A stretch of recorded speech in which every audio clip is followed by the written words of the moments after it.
The silence of dawn. The sun had not yet risen when John Miller opened his eyes. The clock read 4:37 a.m., and the silence of his small cabin in the Montana mountains wrapped around him like a cold blanket.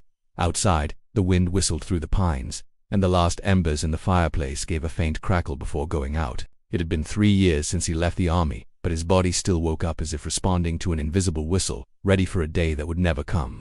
John had served 20 years in the U.S. Army Corps of Engineers, his specialty, disarming improvised explosive devices IEDs. His mission was not to fight directly but to face the invisible bombs buried under dust, wires camouflaged among ruins, or cars loaded with silent death. In Iraq and Afghanistan, he had learned to read the land like an ancient language, a shadow out of place, a wire glinting under the sun, a stone moved half a meter too far, signs that could mean the difference between life and death. The return. When he returned home, the noise of the civilized world disoriented him.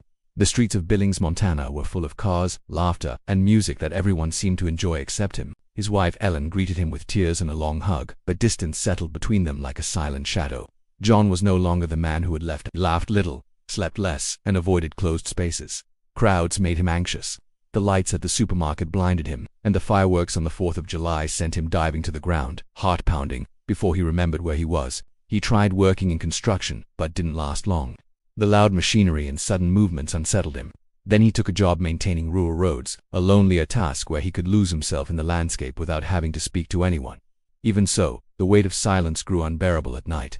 He dreamed of deserts, of convoys that never returned, and of the voices of his comrades fading one by one in his memory. Charlie. One autumn afternoon, while driving along a back road, he saw a dog lying by the roadside, a skinny mud-covered shepherd mix with an injured leg and tired eyes.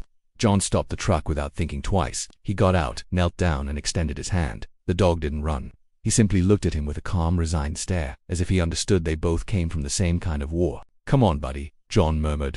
"I'm not gonna hurt you." He took the dog to the local vet. The vet said he was malnourished, covered in scars, and had no identification. No one claimed him.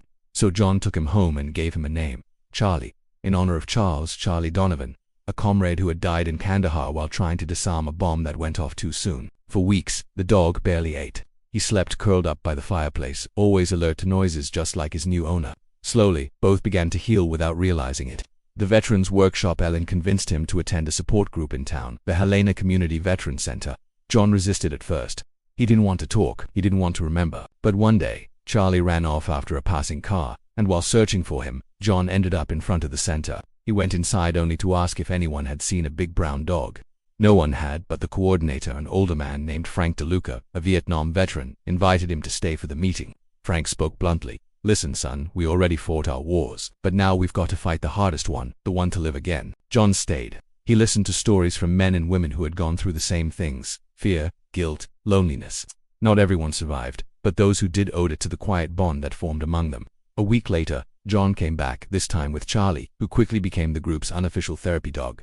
John began attending regularly, and little by little, he got more involved. Building again. A year later, John joined a local program where veterans helped build homes for the homeless, many of whom were also former soldiers. There, he found something he didn't know he'd been missing: purpose. Hammering wood, measuring beams, lifting bricks. John felt part of something that mattered again. There were no orders, no missions, no military objectives. But it was still a battle against abandonment and forgetfulness. Frank soon made him the site's supervisor. John didn't speak much, but everyone respected him. His calm, discipline, and quiet way of listening made him a natural leader. Whenever a new veteran arrived, lost and uncertain, Frank would say, "Talk to Miller, he understands," and he did. Because John had been lost too. Ellen and forgiveness. Ellen never stopped loving him, but for a long time she felt invisible. When John finally began to open up, she was patient. She learned to read his silences, to give him space without leaving him alone. One winter night, while Charlie slept by the fire, John took her hand and said for the first time, "I never told you everything, because I didn't want you to see what I saw." She hugged him and whispered, "I don't need to see it. I just need to see you." It was the beginning of a new chapter. Not a happy ending because war wounds disappear, but a life where peace was beginning to find a place. The dawn 3 years later, dawn in Montana remained as ritual. Hot coffee, silence, and the sound of Charlie running among the trees. John looked toward the horizon, where the mountains turned gold and pink. He no longer thought of bombs or convoys. He thought of the men and women still fighting to come home, even after they'd already returned. Sometimes he gave talks at local schools, sharing his story, not as a hero, but as someone who survived and learned to live again. He told the students, "War doesn't end when the guns go silent. It ends when you learn to forgive yourself and move forward." One spring morning, while Charlie slept at his feet, John wrote a letter to Frank, who had retired from the center. "Thank you for reminding me that I could still build something with my hands, that I could still serve, in a different way. I've learned that silence isn't always empty. Sometimes it's where memories rest and broken men begin to heal." He put the letter in an envelope, left it in the mailbox, and sat on the porch. The sun rose over the mountains. Charlie lifted his head, and John stroked his fur. "We're home, buddy," he whispered. And for the first time in many years, the silence of dawn didn't weigh on him. It belonged to him.